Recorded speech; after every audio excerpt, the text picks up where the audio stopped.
Welcome to Steelers Nation Central, and it's mailbag time here.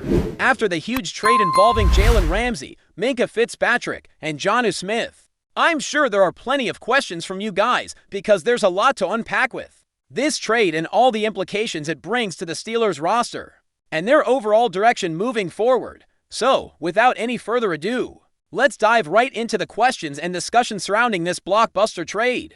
Also, before we get started, make sure you hit that subscribe button if you haven't already.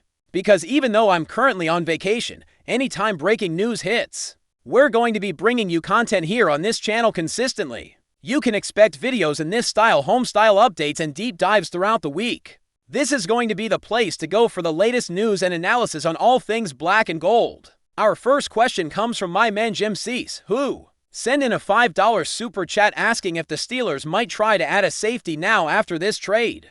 Jim, I think that's a great question, and it really depends on how the Steelers feel about their safety room, especially regarding Juan Thornhill. The Steelers brought Thornhill in during the offseason, and he's a former Super Bowl champion, having won with the Kansas City Chiefs as a starting free safety back in his prime. Thornhill was known as a ball hawk, a guy who could rack up interceptions and really make big plays. There was some speculation he could play a sort of bandit safety role this year for the Steelers, but a lot depends on how they plan to use Jalen Ramsey in their defense. If they intend to line Ramsey up mostly at cornerback, then Thornhill would likely take on the free safety role. If they don't plan on making a move, and the Steelers feel Thornhill is healthy and ready to bounce back, then that's the role he would assume. However, Thornhill's recent production hasn't been great. He's dealt with injuries over the last couple of years, and since his Super Bowl winning 2020 campaign where he notched 3 interceptions, he hasn't had an interception in the last 2 seasons. His time with Cleveland was frankly disappointing, with some brutal film that showed him struggling in coverage and making mistakes. So if he becomes the starting free safety and continues to play poorly, that would be a significant downgrade at the free safety position for Pittsburgh. For that reason, if the Steelers don't want to take that risk, they could target a veteran free safety like Justin Simmons, who is still a free agent. Simmons has been a consistent ball hawk throughout his career, known for his range and ability to read offenses. He did have a down year with the Atlanta Falcons last season, but that was partly due to the scheme fit.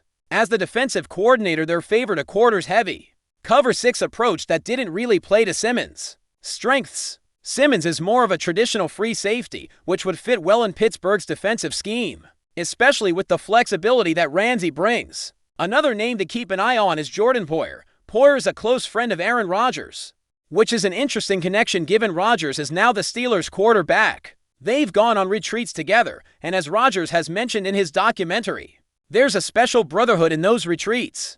Poyer could be an option if the Steelers want to bring in a veteran presence at safety, but ultimately the safety position is going to be one to watch this offseason for the Steelers, as they balance the uncertainty around Thornhill with potential veteran additions. Moving on.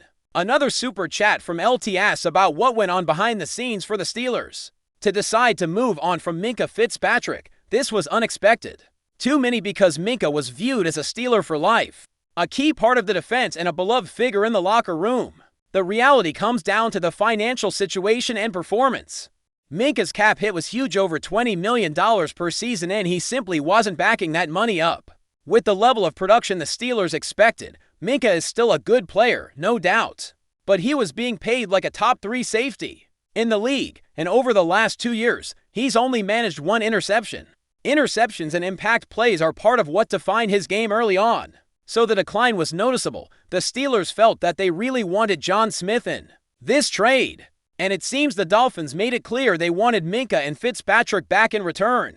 If they were going to send Smith to Pittsburgh, the Steelers probably assessed that letting Minka go was a better move than giving up a high draft pick to get John Smith. At the same time, they also brought in Jalen Ramsey in the trade, who is expected to be at least as good as Minka, if not better. So they likely feel like they're upgrading, or at least replacing the production Minka provided, but at a better cap cost and with more upside.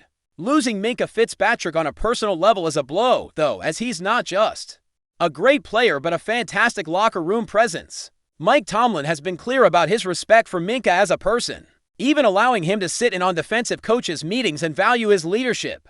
It's tough to see a player like that leave, but the Steelers' management had to balance the salary cap, the declining production, and the strategic priorities of the team moving forward. Another question came from LMV Gaming asking about the Chris Olave situation. The Steelers did make a call to the New Orleans Saints expressing interest in Olave as a potential offensive playmaker to add to their receiving corps. However, the Saints essentially told them no, and that has been the extent of the talks. It seems unlikely Olave will be traded this offseason, especially since the Saints don't have a lot of depth at receiver beyond him, and he's still on a relatively affordable rookie contract. Unless the Saints have concerns about his health or a long-term decline due to injuries, it's hard to see them moving him. For the Steelers, Olave would have been a huge boost to their offense, but it doesn't appear that deal will materialize anytime soon. Let me know what you think about this trade. How would you grade it? I'm giving it an A- right now. The Steelers added a dynamic offensive weapon and a top-tier defensive player, while shedding a declining player with a massive cap hit. The final grade will depend on how they address the safety position moving forward and how they deploy Jalen Ramsey in the defense, whether he plays mostly cornerback or free safety. But for now, the trade feels like a net positive for the Steelers.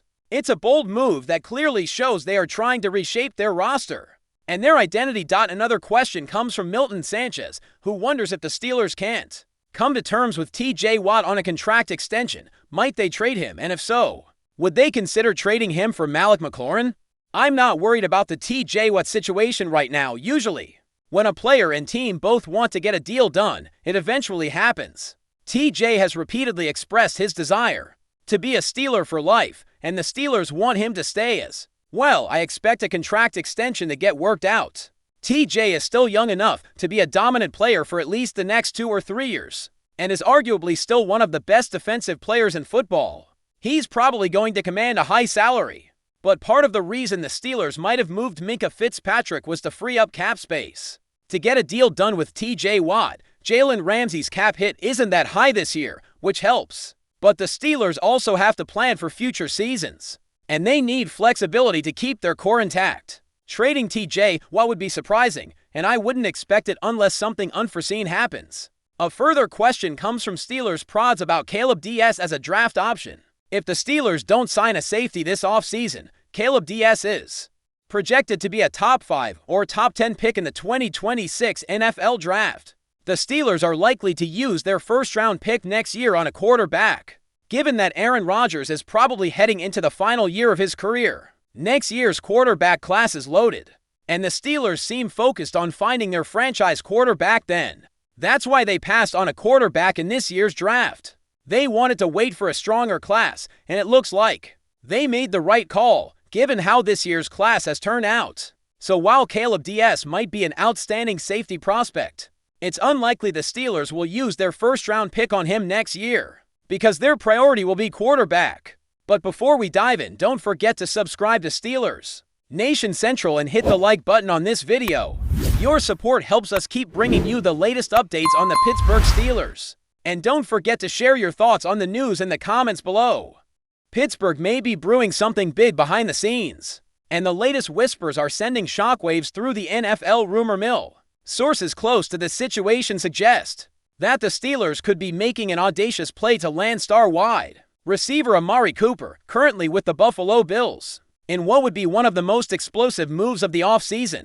While nothing has been confirmed, and officials from either team have yet to speak publicly, league insiders claim that Pittsburgh has been quietly exploring ways to give quarterback Kenny Pickett a true no-one receiver. And if Cooper is indeed on the radar, it signals a clear win-now mentality in the Steel City. Cooper, long considered one of the league's premier route runners, would immediately elevate the Steelers' passing game, which has struggled to find consistency in recent years. With Pickett entering a crucial season in his development, adding a receiver of Cooper's caliber could be the missing piece in transforming Pittsburgh's offense from mediocre to menacing. The Bills, on the other hand, have made several moves this offseason that suggest they may be open to reshuffling their receiving corps. And if Cooper becomes expendable due to cap reasons or internal dynamics, Pittsburgh could pounce. Whether the interest is mutual or merely exploratory remains to be seen. But the timing, with training camp on the horizon, only adds fuel to the fire. Fans are already buzzing at the possibility Could this be the blockbuster that puts the Steelers back into serious AFC contention? If this move materializes, it would not only reshape Pittsburgh's offensive identity, but also signal to the rest of the league that Mike Tomlin and the front office are all in on building around Pickett for now. It remains a tantalizing what if, but in the world of NFL rumors, where there's smoke, there's often fire. That's it for this update. If you enjoyed the video and want to keep receiving exclusive news about the Pittsburgh Steelers, make sure to subscribe to Steelers Nation Central and give this video a like. We always look forward to hearing your comments and opinions. See you in the next video.